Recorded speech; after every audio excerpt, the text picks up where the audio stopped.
Tinatayang 2.7 milyong pisong halaga ng smuggled na sigarilyo ang nasabat ng mga otoridad mula sa dalawang individual matapos ang kinisang checkpoint sa bayan ng Parang, Maguindanao del Norte. Patuloy naman ang mahigpit na checkpoint operation lalo at nalalapit na ang eleksyon period sa Bangsamoro upang matiyak ang seguridad at mabawasan ang pagpasok ng mga ilegal na kalakal sa reyon.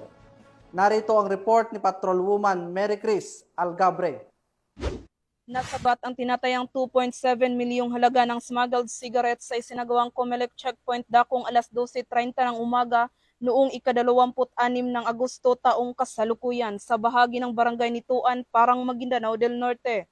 Kinilala ni Police Major Radzack S. Mosa, Chief of Police ng Parang Municipal Police Station, ang mga naarestong suspect na sina alias Ben, 45 anyos, residente ng Hulusulo, at alias Roland, 47 anyos at residente ng Ipil, Zamboanga, Sibugay. Sa naturang operasyon, nasamsamang nasa 150 kahon ng smuggled cigarettes na kinabibilangan ng 30 kahon ng Fort at 120 kahon ng Berlin na tinatayang nagkakahalagang 2,700,000 pesos.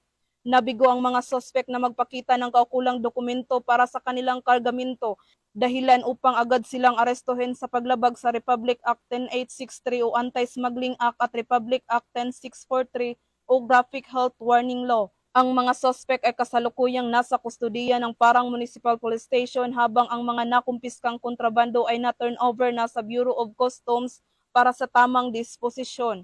Ang operasyong ito ay bahagi ng kampanya kontra smuggling.